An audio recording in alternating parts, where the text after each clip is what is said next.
Boyd Broncos win their third straight game, 34-20 over Saxe, as they continue to inch closer to another playoff berth out of District 10 5A. And Coach Don Drake joins us now. And Don, you said it yourself going in. This is the part of the season when the good teams separate themselves from the not so good, and you obviously separated yourself from Saxe on Thursday night. Yeah, I thought the kids played really, really well. You know, we went through this same span of games late in the year last year where, you know, we had three very tough opponents back to back to back, and we're in that process again. I told the kids, you know, last week in our preparation that, you know, we've got to play great football this time of year if we're going to make this stretch. And so I thought our kids came out Thursday night and I thought performed really well in all phases of the game and put one of those victories behind us that we needed to make, and hopefully we'll go do the same this week. Now, Rowlett to come, but first we head back to Ron Post Stadium Thursday night.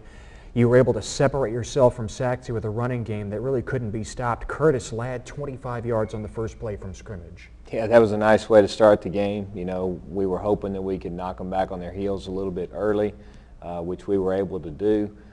Push the ball down the field pretty methodically in that first drive and scored some points. And then fortunately for us, they turned the ball over on their first possession, and we were able to go do it again. Only 2 ball carriers the whole night for Boyd. Your quarterback, Ladd, and of course the area's leading rusher, Brian Driscoll, who had another memorable night. He did. You know, Brian carried the ball 41 times for us the other night, which is a ton of carries, no doubt. But, you know, that's what we've been doing all year, is putting the ball in his hands and asking him to go make some plays. And he's continued to do that. And our offensive line and our tight end, Garrett Wallace, you know, had an outstanding game as well on Thursday. Driscoll's 41 carries exceeding the 40 carries his previous career high set in the non-district finale against McKinney. 219 yards and 5 touchdowns on the ground. You even asked at one point, you know, about the methodical nature of this offense. Well, here's something that isn't methodical. Curtis to his older brother Patrick, a 49-yard strike. Yeah, they had a great connection there again, which we saw that a couple of times a couple of weeks ago in the Naaman Forest game, and so we were able to find that connection there again on Thursday, and it was a great play which set up another score for us. What did you like most defensively? You were able to hold the top scoring team in the district well under its average. It came in averaging 43 points a night. You hold Saxe to 20. You know, I just thought our kids played really, really well. I thought that we were able to get some pressure on the quarterback in the second half, which made a huge difference.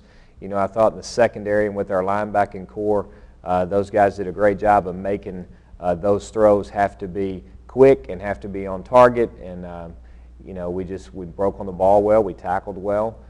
So I was just real pleased overall with in terms of how we were able to do that. And they were a very high-scoring offense. I mean, I think they were averaging 43 points a game coming into that ball game. So for us to limit them to less than half of their normal point total was pretty significant. Brian Driscoll dishing out punishment as he picks up another first down for the Boyd offense. You wondered defensively going in, could you get pressure on a Saxe offense with your 3-man front? And the answer was a resounding yes. I remember talking to Jamal Palmer last week. He said he and Jay Humphrey were salivating at the prospect of facing a Garland school that actually threw the ball. And some of that pressure led to turnovers like we saw with the Robert Noren interception. That was a huge play. You know, we had driven the ball down. I thought had them on their heels and had a chance to go up big right there, and then we didn't turn the ball over, but we dropped the snap and ended up wasting an opportunity on 3rd and 1, had to punt, and then Robert picking that ball off and putting us back down there gave us another chance to go get those points that we wanted anyway. So that was a huge play for us. You had 3 Brian Driscoll touchdown runs on 3 possessions to go up 20-7 just in the first quarter. The defense continuing to fly around and make plays. Ladd efficient in the passing game for the most part. He did have 1 interception, but it's always nice when he can dump it to Driscoll out of the backfield. Yeah, that was a little screenplay we've been working on, and threw it out there, and it was able to hit for us, which was great. And this little draw play to Curtis as well that we had worked last week in preparation for Saxe that I thought we performed pretty well.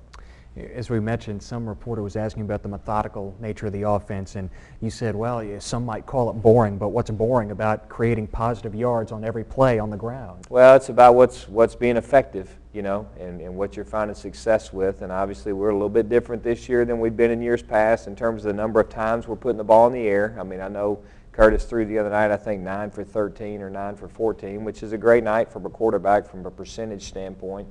especially if you take away the one interception that he had. But, you know, it's a little bit different, but it's working and it's being effective. And so that's what we'll continue to do is try to mold our offense around the things that we do well, and running the football is one of those things right now. Late in the game, we see the completion to Garrett Wallace on 3rd and long. You could have won the game up 34-20 by running the ball, punting it away the way your defense had played. You'd probably come up with another stop the way you'd adjusted to what Sachse was doing. But you elect to go to the air twice on 3rd and long, and you don't even give Sachse a chance to have the ball late. What went into that decision, and how impressed were you that your offense was able to execute in those situations? Well, I think at that point in the game, you know, it's a 2-score game, and you've got a chance to, in my mind, let your offense go win the football game. You know, if we can play keep away and we can maintain possession of the ball, then we have an opportunity there to go win the game with our offense on the field. You know, had that been a 1-score game, I probably view that a little bit differently. You know, we might punt it back, you know, and let our defense go win it. I felt like there that I didn't want to give the ball back to them. I felt like we had a great opportunity there with a couple of throws that if we can execute them, that we'll be able to move the chains and continue to run the football and run the clock out. And so I thought that the throw to Garrett was huge, obviously a great catch, and then again to Cameron on that 3rd and long. Curtis delivers another great ball that Cameron comes up with. And it was nice to see our offense be able to do that and to finish that football game running that clock out. On 3rd and 16, 21 yards to Wallace, and on 3rd and 11, 12 yards to Cameron DeSell. His first 2 catches, DeSell with 2 grabs on the night. He had one earlier that set up a touchdown. His first 2 catches in 3 weeks. You'd been wanting to see more from Cameron. He seems like he's coming on here in his senior year. You know, I was real happy with his performance the other night. I thought he did some really good things. I thought he made 2 clutch catches, as you just talked about. And that's the kind of play that we need to see from him. We need to see that kind of effort. We need to see that kind of execution and that kind of consistency. And we know he's capable, you know, so it was nice the other night to see him perform that way. Late last year, you said this team turned up its intensity each week, and I'm sure that's what you're looking for here in Week 9. Going into last week, you were in a 3-way tie for 2nd place with Sachse and Rowlett. You beat Sachse. Well, here's Rowlett this week, and you have to go on the road to take on the Eagles. We do, and it's going to be tough. I mean, it's a tough place to play. They're a good football team. They're playing at home. It's going to be their senior night. They've got a lot to play for as well. You know, they're playing for playoff position too. So it's a big ball game Thursday for us. And as I said, I think great teams play great late in the year. And so for us, you know, last week I thought we played really well against Sachse. We've got to turn up another notch this week against Rowlett and hopefully increase our level of performance too. And hopefully we walk off that field with our own playoff a victory to get us into the playoffs and to move to 2nd place in the district by ourselves. Yeah, you can clinch this week, clinch a playoff spot with a victory this week. You didn't see Grant Bothan at quarterback last year against Rowlett when you handled the Eagles. You saw Colton Kalmus, the backup. Bothan's healthy this year. He's playing well. And so is his backfield mate, Jalen Rhodes, who's replaced Trayvon Green. Rhodes is the district's 3rd leading rusher. Yeah, I've been very impressed with their running back. I really have. I think he's a very fast kid, very quick, and so you've got to contain him early. If you give him a chance to, he can really hurt you with his feet. You know, the quarterback, they're actually playing both of them, you know, so we did get to see the kid, Kalmus, last year. You know, and Bothan is coming in, and so they're rotating them. You know, Kalmus goes in about every 3rd series of the game. It's when he goes into play. He throws the ball very well. The other kid does too. The other kid runs very well too. So, you know, we kind of get to see a 2-quarterback system on Thursday. Don, best of luck this week. We'll see you. Thank you.